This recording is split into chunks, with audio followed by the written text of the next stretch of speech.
مدينة العيون نشاركوا في مدينة تيزنيت في مهرجان تيموزار اللي أول مرة كنشاركوا فيه بالأقاليم من الأقاليم الجنوبية.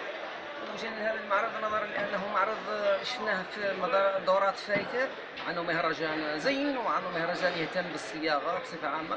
وحنا حريفية، احنا معلمين كنخدموا نمارسوا المهنة باليد، يعني ما كنبيعوا ونشروا ولا لا، احنا معلمين وكنمارسوا المهنة باليد. وجينا نشاركوا ان شاء الله في هذا المهرجان، ربما تكون انطلاقه ان شاء الله، وتكون ان شاء الله هو نوع من الاحتكاك ما بين تيزنيت وما بين مولي العيون، وان شاء الله يكون خير. وحنا ساهمنا بهذا السيف اللي هو من صناعه يدي كبار، وبالبوردو وبالكميه وبالمعين ديال اتاي. كنشوفوا دابا الجائزه هذه اللي حصل عليها في عام 2013، جائزه امهر صانع بمدينة أكادير، كنت حصلت عليها في 2013.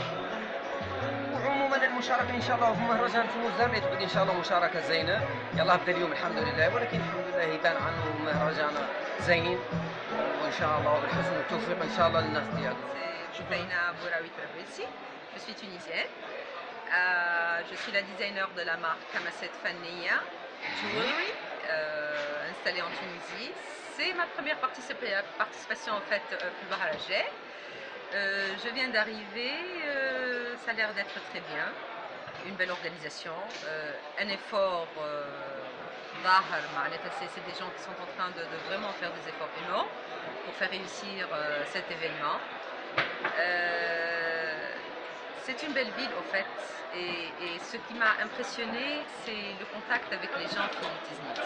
انت على بالك بان مدينه تيزنيت تعتبر مدينه الفضه في المغرب؟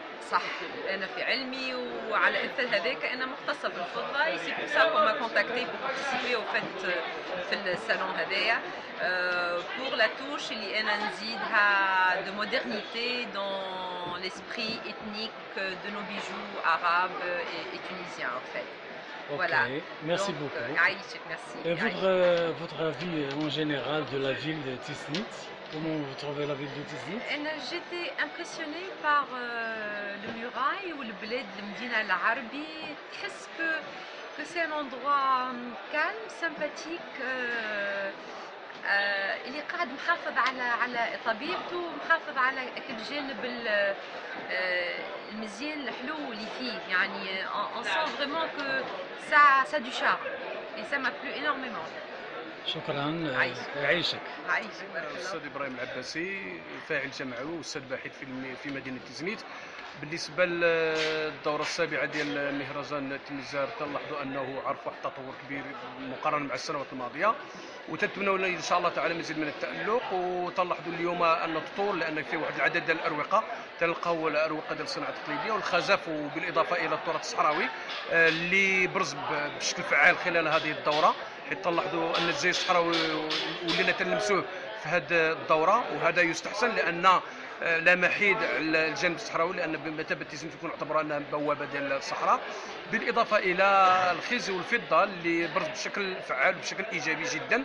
وحنا املنا كبير ان تقريبا تكون الدوره والدورات القادمه ان شاء الله احسن على ما يرام. بسم الله الرحمن الرحيم. عصام صابر من ساكنه مدينه تيزنيت. حنا اليوم كنتواجدوا بمعرض وباروقه مهرجان تيموزار وتحديدا معرض الفضه اللي كيشهد هذه السنه سنته السابعه، اي الدوره السابعه. الجديد في معرض الفضه اللي كيتواجد في ساحه المشوار في السنه الحاليه هو المزج ما بين الحرف التقليديه كحرف الخشب، النقش على الخشب والنقش كذلك على الجلد، بالاضافه كذلك للصياغه الفضيه اللي كنا شاهدناها في الدورات الست الماضيه.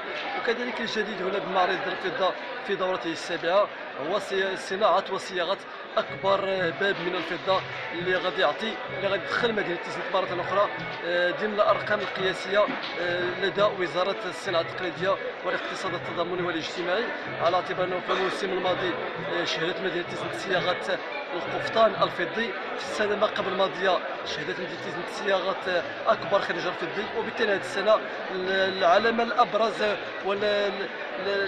اقول الموضوع الابرز هو صياغه اكبر باب فضي مصاغ ومنقوش بالفضه. سي عصام، بصراحه الا بغيت الراي ديالك، يعني مهرجان تيميزار الفضة شنو هي القيمة المضافة ديالو لمدينة تيزنيت أو لإقليم تيزنيت أو للجهة ككل؟